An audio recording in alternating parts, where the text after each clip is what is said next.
Hey guys, in this video I will show you how to create table in Photoshop. Alright, so let's begin. Whether you're designing a form, an infographic, or just organizing information, this method will have you covered. Let's jump right in.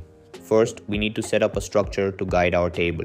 Go to the top menu, click on View, then go to Show and select Grid. You'll instantly see a grid overlay appear on your canvas.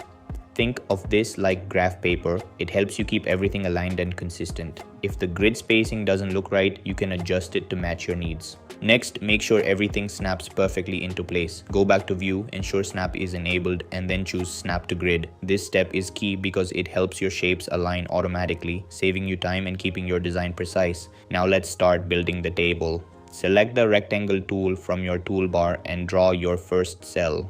Try to align it neatly within the grid lines. This will act as the base for the rest of your table.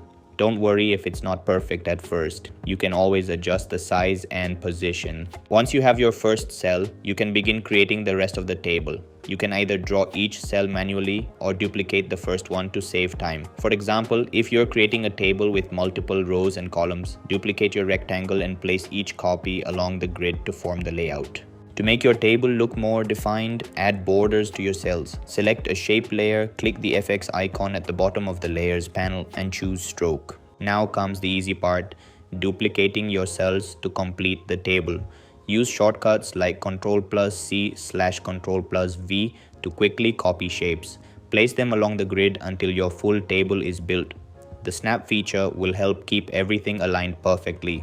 You've created a fully customizable table in Photoshop. From here, you can add text, colors, or any design elements you like to make it your own, and that's it. This is how you can create table in Photoshop. That's all for this video. See you in the next one.